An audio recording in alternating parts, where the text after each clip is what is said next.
I'm Agnieszka Carpenter. I have Dana O'Brien with me.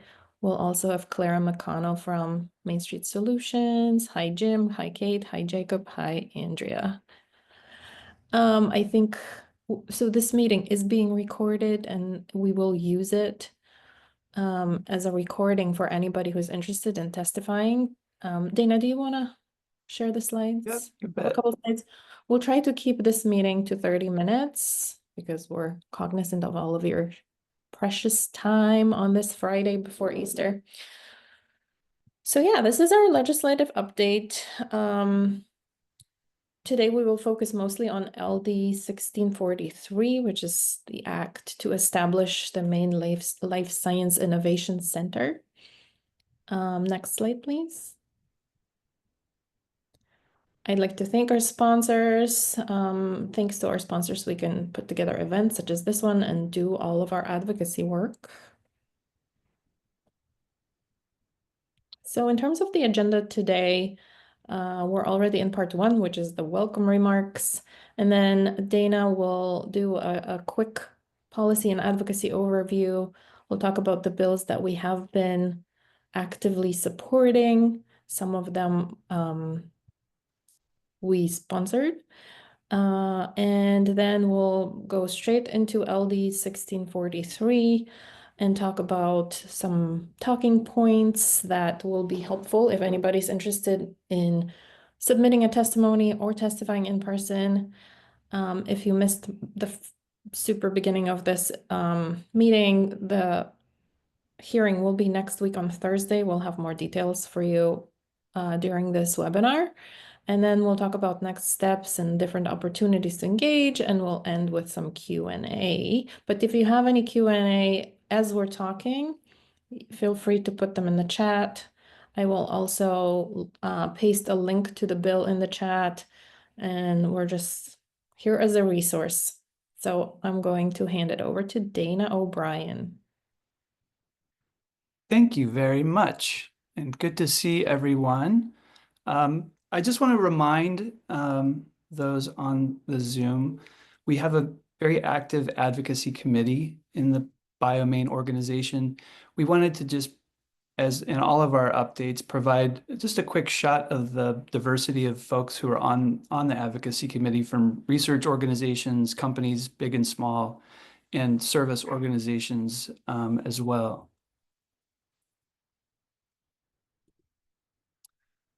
This is me.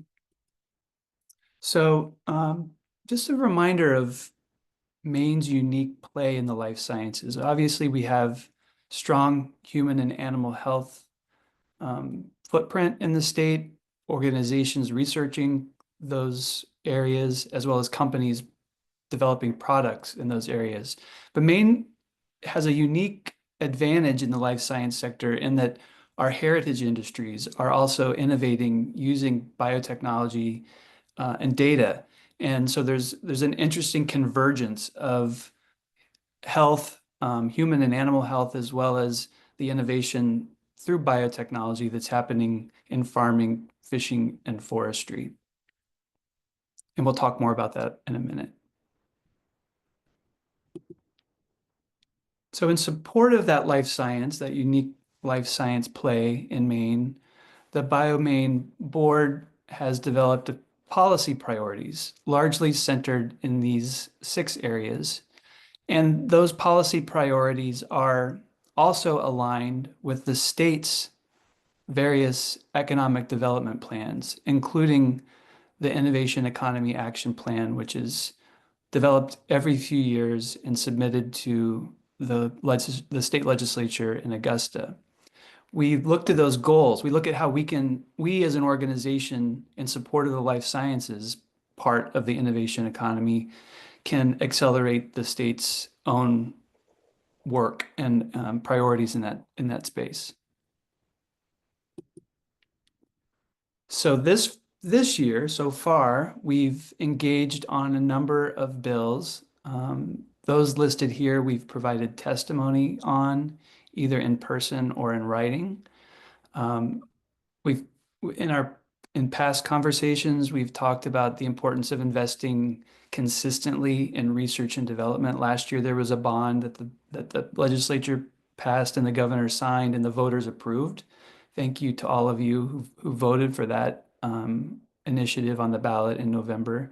We're seeking another bond, and we're seeking consistent support and funding support for research from the state of Maine. So those first two bills touch on that topic. We supported the governor's budget. The governor's budget includes $3 million to support life sciences, and we're going to talk about how we would like to see that money spent in the bill that we'll talk about in a few minutes.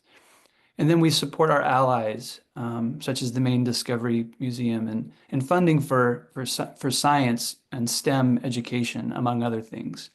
We've also been quite active with our members in supporting federal research funding. Obviously, a lot of attention being paid to what's going on in Washington with respect to research investments, and Maine is uniquely benefiting, I would say, more than many other states from injections of federal research money.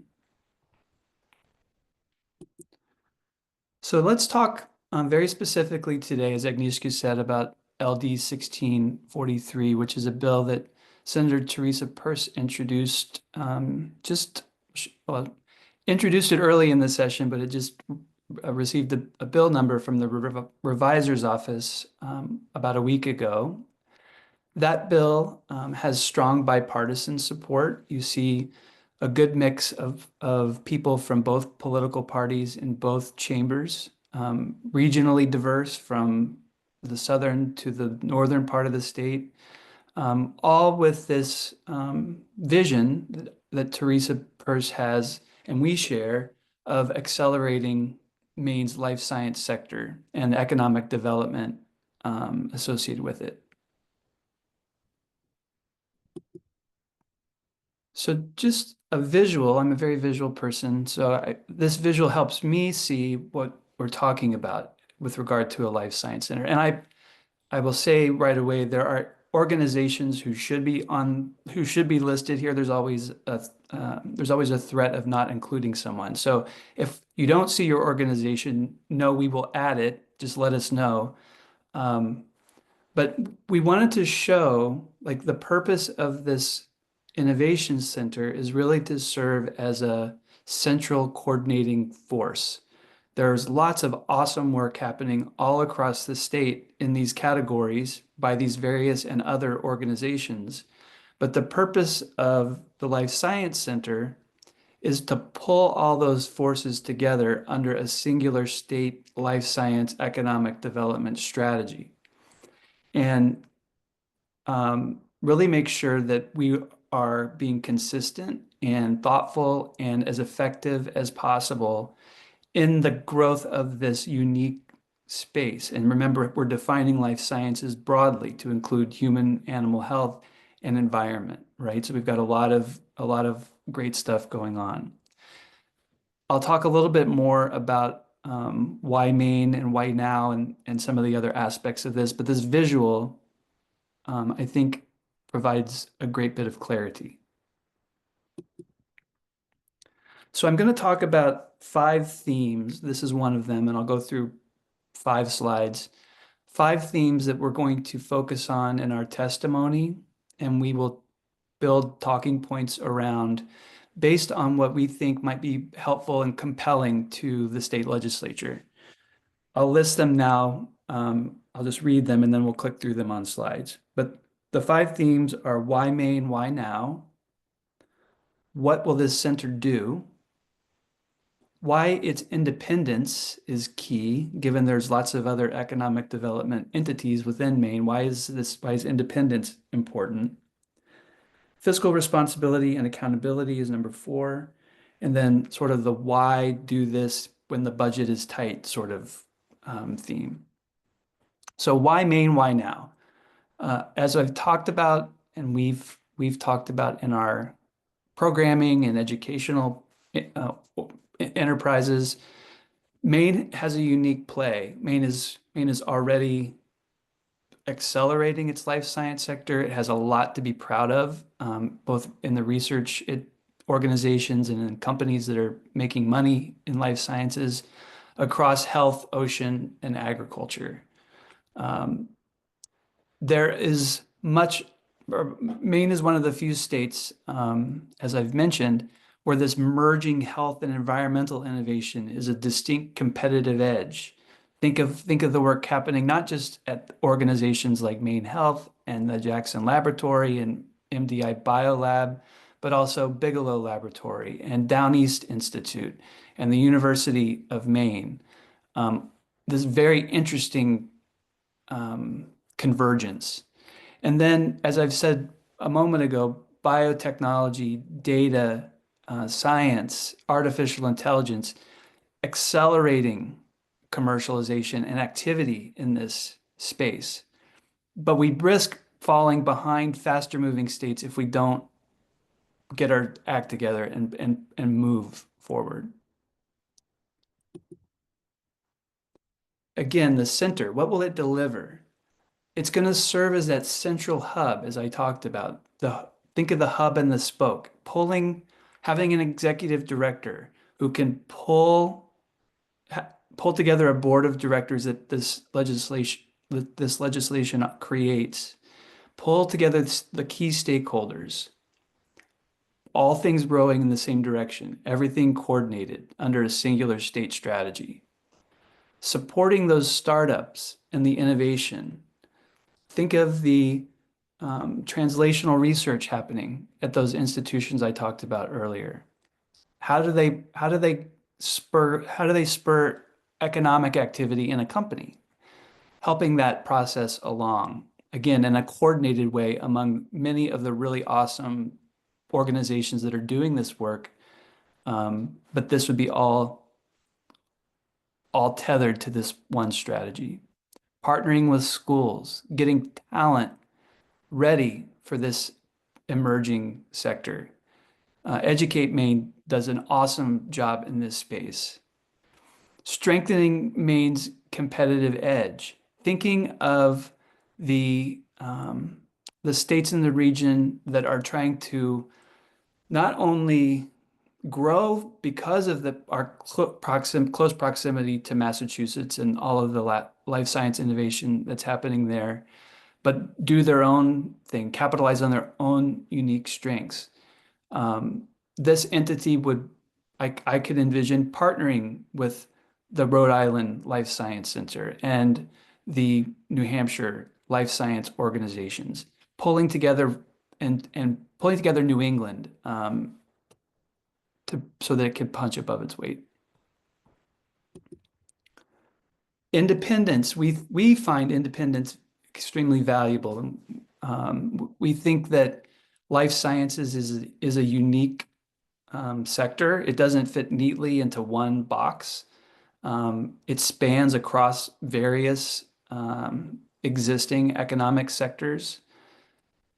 It also, Maine has amazing agencies working in this space, but they can't do it all. I think that this entity could provide a really amazing partnership with a lot of those existing organizations, and both government and quasi-government organizations that exist in Maine. We have seen research shows and best practices show that focused centers on life sciences, independent centers with a board of directors focused on this area of expertise and work, they get the job done. They're able to move fast. They're able to attract investment. They're able to make decisions sort of unencumbered by bureaucracy. And other states have shown that this model works well. States and regions and cities, frankly, that have developed these life science clusters or hubs have shown that to work well, the independent model.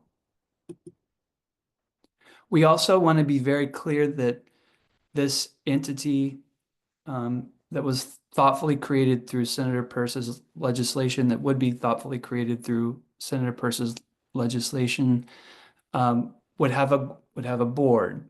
that board would be made up by diverse entities that are outlined in the text of the legislation. There's very clear reporting requirements. The board would have to report back to the Housing and Economic Development Committee and the governor on a regular basis.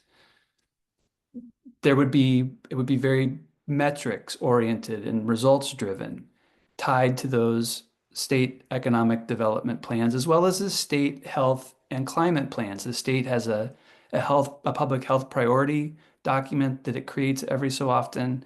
It has developed a regular, consistent climate priority list through the Governor's Office of Policy, Innovation, and the Future.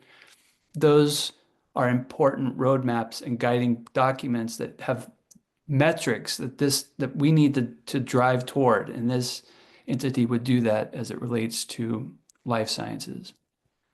And importantly, um, the entity as contemplated by the legislation isn't seeking a bunch of government money all the time. It's also enabled to go raise money. The board can raise money from philanthropies. It has I believe it has self-bonding authority. It can raise money and spend that money. Though I do imagine we'd probably have to come to the state on occasion. So investing now, I mean, we obviously the money is tight in the budget. The governor's been very clear about that, and the state legislature as well.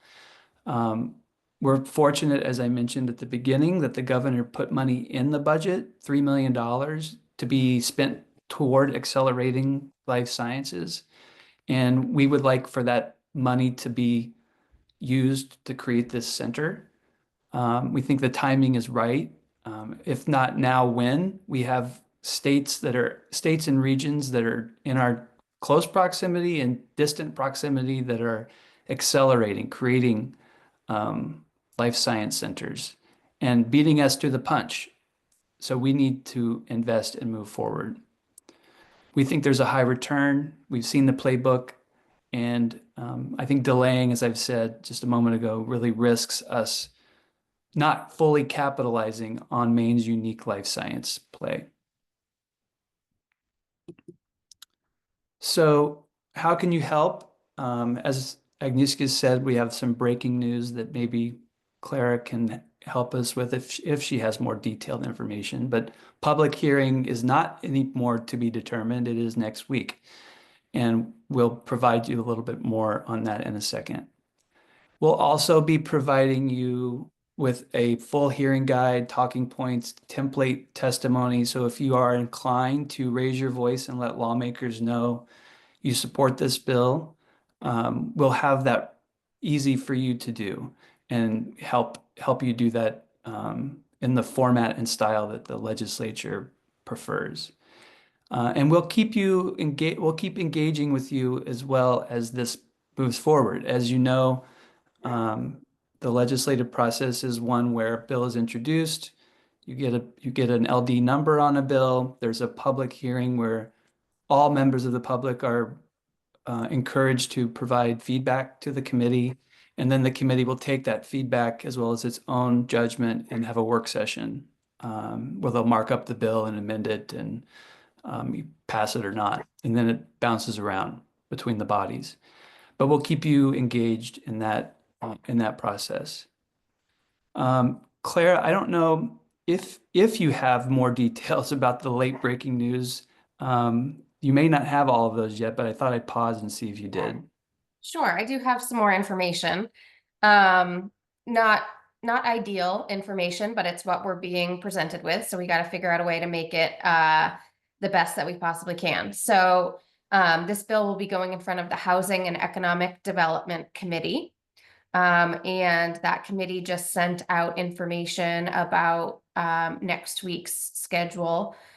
And our bill, along with two other bills, has been scheduled for public hearing starting at 4:30 in the afternoon on Thursday. They are taking up these public hearings after 3 hours of work sessions from 1:30 to 4:30 on automotive right to repair, which is one of the most sort of contentious policy issues that committee is grappling with, beyond all of the housing issues and other things that they deal with. So I don't envision that committee members are going to be fresh at that point. I think they're probably going to be a little bit tired. And hopefully they still have a quorum into the evening in order to hold these hearings. So that's what we're being presented with, and we just have to figure out a way to make it as positive of an experience for them as possible, and get them excited about our bill. I know that timing is challenging for working parents and others probably. There is a Zoom option. You can deliver testimony on Zoom, and that way you could be, in the comfort of your own home as opposed to in the committee room in Augusta. So I'd encourage people to take advantage of that. And of course, you can also submit written comments as well if you're not able to make the hearing. But there will be a cohort of us there next Thursday, late afternoon, in person for this hearing. Thank you. Maybe we'll luck out and we'll at least be the first. And we might be able to request that of the Yeah. committee chair next week, Dana, when we meet with her. I think that one of the things you said is really important, that we can strategically, given the late timing in the day, we can strategically have the right people to deliver those key themes or messages around those key themes in person so that they can ask questions of us while we're there. And others, the Zoom option is certainly valuable. We have a question from Fran around logistics. So you can include as much information as you want and have it be as long as you want for your written testimony and what will go to the committee and be uploaded online for the public record. That can be as long as you want. Oral testimony, either in person or on Zoom, what you actually say to them, there's a 3-minute time limit on that. So oftentimes people will do sort of their full draft of their testimony, and then they'll do a shortened version for what they deliver orally in order to keep it to 3 minutes. Thank you. And if others I'm on a laptop and I can't see the chat always, so if other questions pop up and others see them, if you could read them.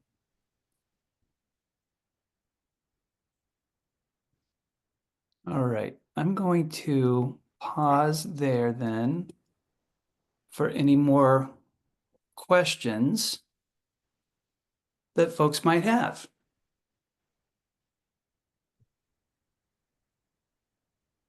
While we're waiting for questions, I would just say one more thing, which is that Dana's going to send out some excellent talking points next week.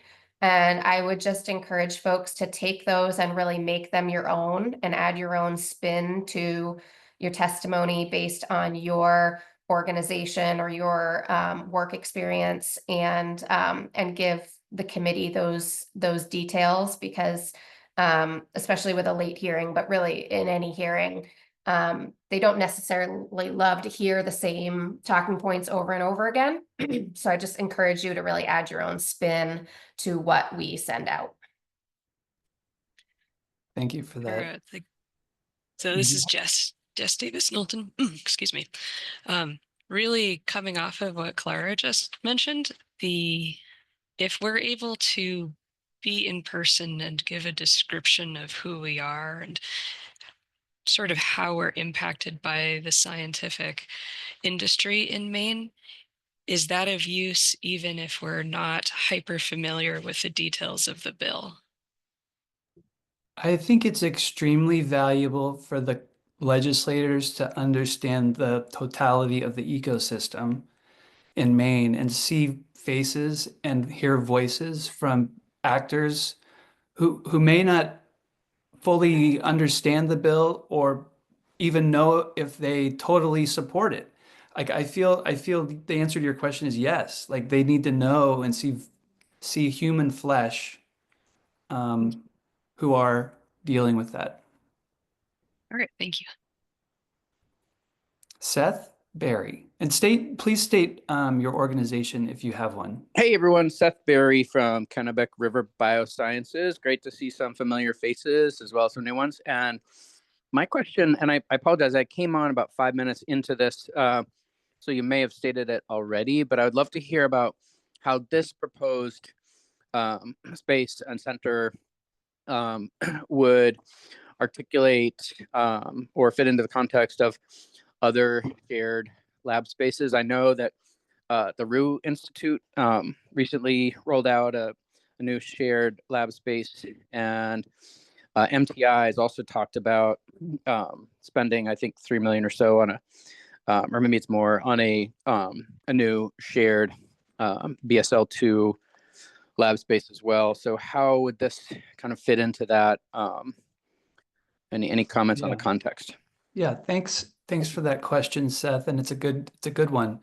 I think the important thing as we envision this, it's less of an infrastructure thing. It's more of a we need a human being who's in charge of organizing Maine's life science ecosystem and creating and executing a singular state strategy.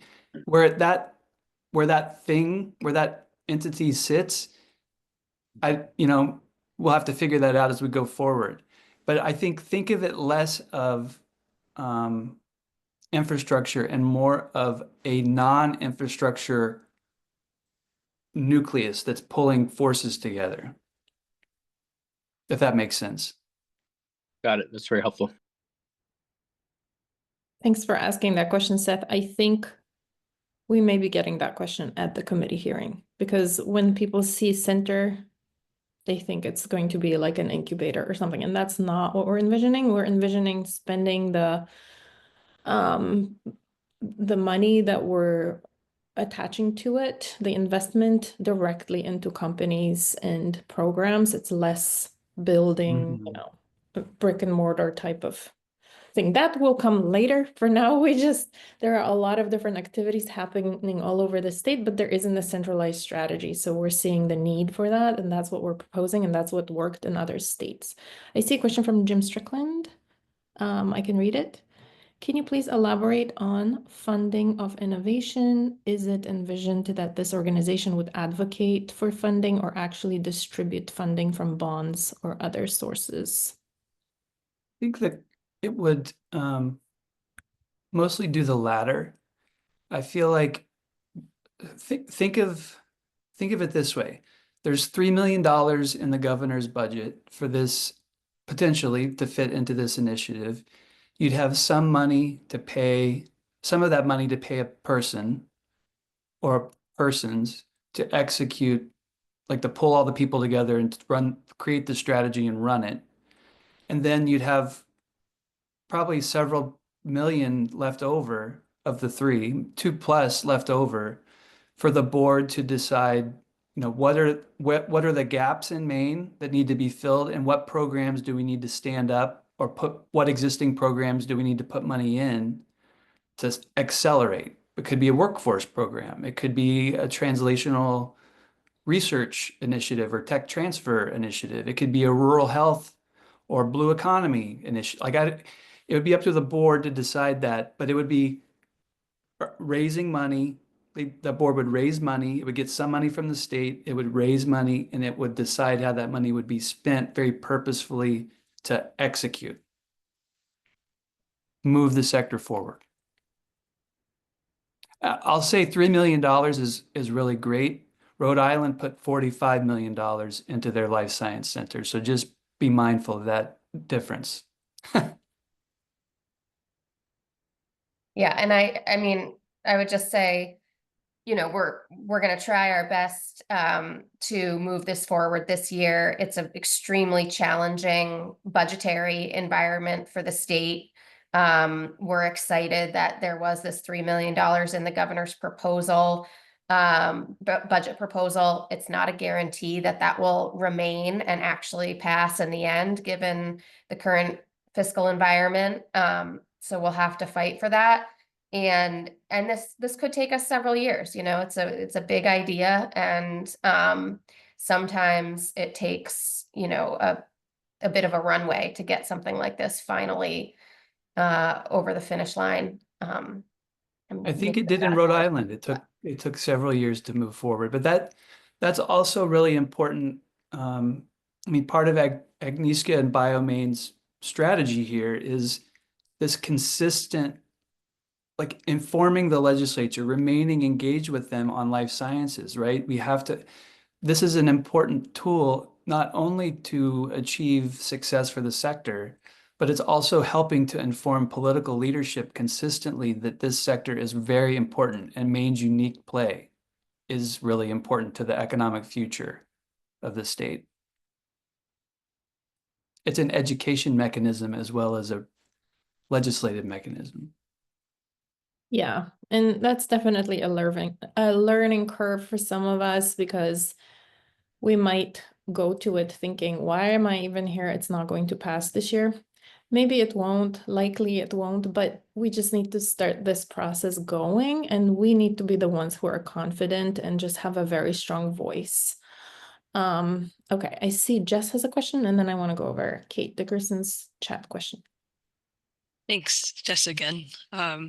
For those of you who don't know me, I'm at BBI Solutions in Portland, Maine. I think I did not mention that earlier. Is it fair to consider this center as being a mechanism for creating a mission statement for the direction of Maine scientific development, or Maine industrial scientific development? I definitely think that the center will have a mission statement about Maine life sciences, and part of that will be the people who are doing the science work. So I think, not sure I totally know how to answer your question, but I do believe this center will develop, like it'll develop a singular strategy, some of which might include science, like scientist related stuff. Okay, yeah, no, so I would be very surprised if the center itself did not have a mission statement, but I think you've still answered my question in terms of a center of this sort will help to project a strategy, a prolonged strategy, and therefore make most efficient use of funding that goes into the scientific industries. Yeah. If there's no mission or statement, then you might go off in a dozen different directions without getting good return. Right. And I think a lot of what the impetus was behind this effort was Maine has a lot of different economic development strategies, innovation sector strategies. We have a lot of various plans down on paper. And then where we fall short is actually in who is tasked with implementing those plans and really leading and carrying them forward. And then, of course, funding them as well. And so, I think part of the vision was to have that entity that could really carry out plans, and then also have it be singularly focused on life sciences, as opposed to having a broad focus across all innovation sectors. Although, as Dana mentioned, at this point, life sciences in Maine has lots of overlapping and intersecting fields within it. Thank you both. All right, and I mentioned Kate's question is about funding and MTI. So the question is, can the funding that's attached be linked on how MTI has dispersed funding when they tasked with their own bond money? So we are in talks with MTI. We've definitely socialized the idea of the center, and we're exploring different ways in which we could potentially collaborate with MTI on that. It could be set up sort of like the tech hub, which is sort of on the periphery of MTI's. We're certainly open to working with MTI. MTI could be the administrator of the funding. We just really believe that the center should be independent or have some level of independence. Kate, did you have more? I'm going to do a follow-up. Yeah, I didn't mean to give it to MTI. I meant, I'm just trying to when I said that Dana answered my question, I think it's like, what are you going to use the money for, right? And so pushing the community forward makes a ton of sense to me. And that's when I was likened to MTI, I was thinking they sometimes get very specific charges with what they can do with funding, and they have a focused thing. So that's, I was just trying to think when I write my testimony, since I can't actually be there in person, trying to come up with analogies that might make sense to people on the committee. Yeah, and again, I would just say, I mean, with the bond money that MTI and MTAF has had traditionally, that's for capital infrastructure projects. And I think that is probably a part of the puzzle going forward, but the vision of this center would be broader than just capital projects. And, you know, Dana mentioned workforce initiatives or educational program. It could be any number of things, but we're talking not just about capital infrastructure.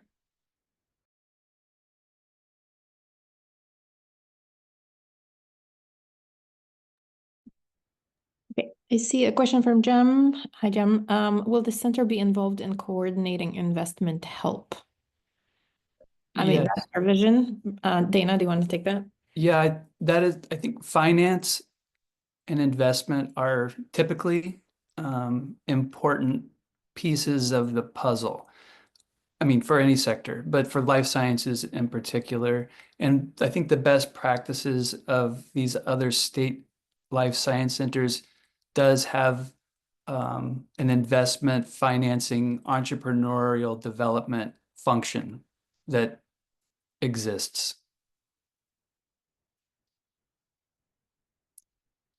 I urge you to like go check out the Massachusetts Life Science Center website. It's like the gold standard because they have so much money and industry and research happening in Massachusetts.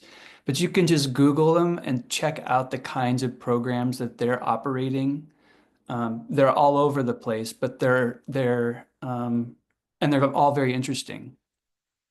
There are a number of them related to money and entrepreneurship as well as health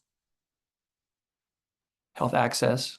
I would also just say, when you're looking at the bill, I know it could be a little, it looks like a big piece of legislation. It looks like a long bill with a lot of pages, but to help you navigate, if you just drill down to the purposes of the center section and then the uses of the innovation fund, I would say are the two most important parts to give you an idea of, you know, the thought behind this initiative. It's like, what will the center be charged with doing and how can they use the money that they receive and raise, I think are the two most important parts of that. The rest is like just the logistics of setting up a quasi state entity like this. And just one more comment. Dana mentioned the Massachusetts Life Sciences Center. That one has been very well functioning, but it's also quite mature. It's been there for over 10 years. But the one that's newer is the Rhode Island Life Sciences Center. It was just established in, it's called Rhode Island Life Sciences Hub. It was just established in 2023. And as Dana mentioned, it was a 45 million investment. So they're still at the beginning of it. When I talked to them, they said it took them 5 years to get that legislation in place. So we're right now in year 1, but who knows, maybe it'll take us much less, maybe even this session, but we don't know. And if you're curious to see how one could function, you could go to their website and take a look at what they're doing in those first couple of years as they get going. Because that could be a good model for us too. Just for visibility and transparency, we're also like part of our strategy is sitting down with people who want to be governor of Maine next. So like we are, in addition to this work on this bill and advocating for it and pushing as hard as we can to get it, we're also talking with those folks who want to be governor because we want this to be front and center in their own strategic vision for Maine and incorporate these types of things early in their political campaign process.